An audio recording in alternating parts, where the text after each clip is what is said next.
So I've added a couple features to the synthesizer, and it really pretty much wraps up. I've got some really minor ones that I'm going to add that are associated with the low frequency oscillator controlling things, but it's pretty much a full featured synthesizer like I owned in the early 80s. So, and it combines a couple of different kinds of synthesizers, which I'll kind of show here real quick with some of the new features. So I'll play it. There it is. And I'll just walk through here, and I'll go ahead and bring it in. And of course, you can. One of the first things I did was I'll show it later as a control dial here, but you've got the PC keyboard, and I'm going to go to the analog synthesizer. I'm going to pick a key, and it starts with the default, just a sine wave. So I'm pressing down on the keys, PC keys, so I could play a little tune.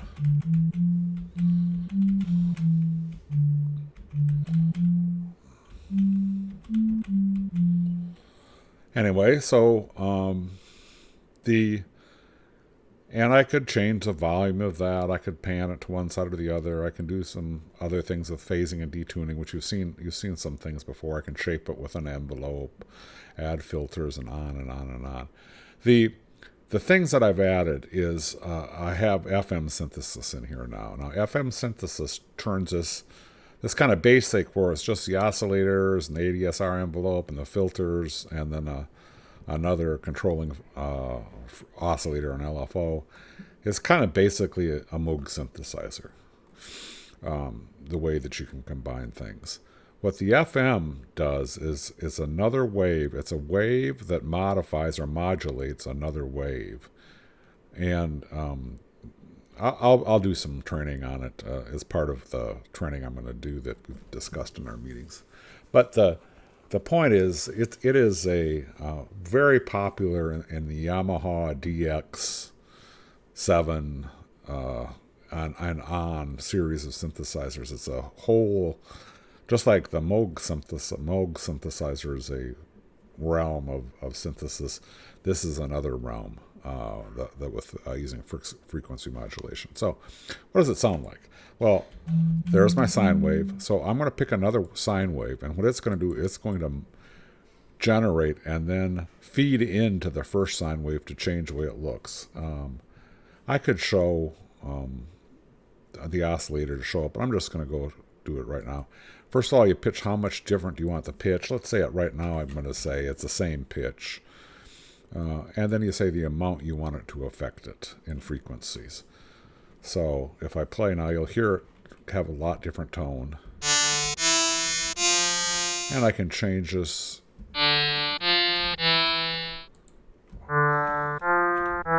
So you can see it gives it a lot more timbre. You could also change the pitch. And I can do it in full semitones or partial. I can say so. Makes it even grainier. So you can see you can fiddle with this all day and get cool stuff. So if I go back to 0 here, kind of have just the basic one. I've made this a 2-phase FM frequency modulator, so it's a classic DX7. So this is and the way the DX7 works, and I'll do that in some explaining, and it'll be implemented in the game part of this.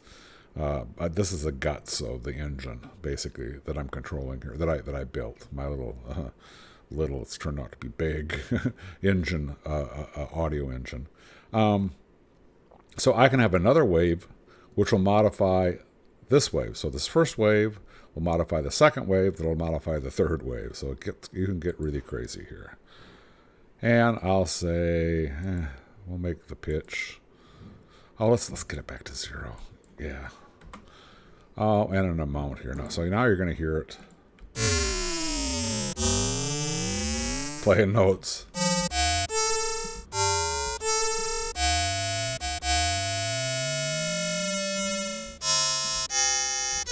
So you can generate very eerie and cool sounds with this, as the DX7 did.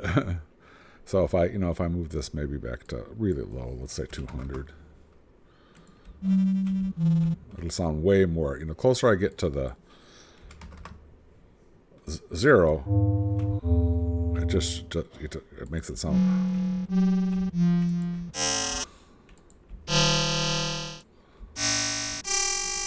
So, and again, then you could always save the preset too if you got something that you really liked. So that's what I did. I've got the FM, and I've got it on each one of the oscillators. What else did I do? The other major thing is the filters are better, but I mean, the filters is kind of a subtle effect. So what I've got now is I've got a filter that says have a low pass filter, and what I've done is I made this logarithmic instead of linear, and that's just geekiness again about how filters work. But and this will.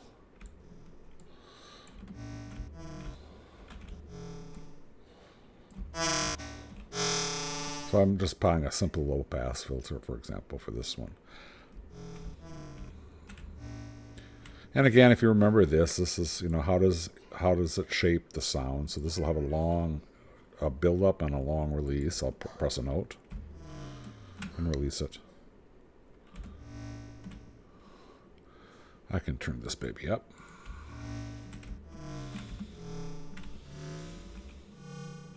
I can turn the filter way up and you'll hear more stuff. See how the filter is filtering away the high frequencies as I turn it down. That's what filters are used for, and there are all kinds of uses. And one of the things I'll be controlling is I can dynamically control the cutoff frequency, and you do that with an LFO, and that's one of the many geeky things I'm going to go do. What else do you got here? Of course, you had reverb, so we can make it really sound crazy. I could pan it to one side. I could.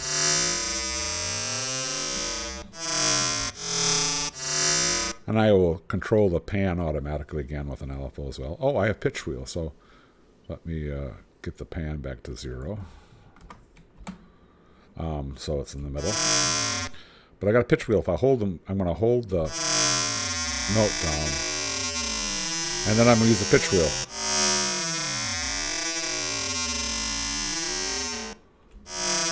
That's more evident if I'm doing a no wave here. So now I'm back to the sine wave, right?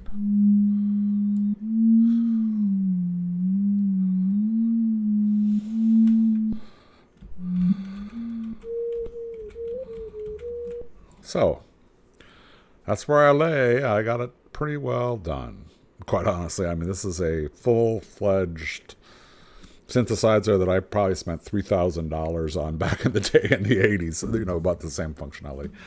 I have two ADSR envelopes, so that's new as well, so I can shape not only the amplitude or the punch of the sound, and that's what you heard with the long, the long attack and a long release. I can also shape the frequency, which changes what's something that's known as the timbre of the music. So little more subtle type thing. But I did that because I've got all kinds of patches that play with those things that I've gotten from the other synthesizers of things I've learned. So there we stand.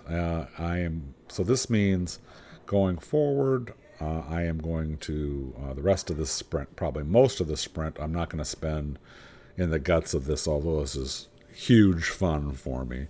I am going to go back to thinking about how to educate people on different modes of synthesis. And I'll be moving away from this analog synthesizer back into more looping kind of stuff. So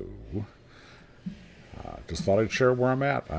This is a major spot for where I wanted to be. So here it is.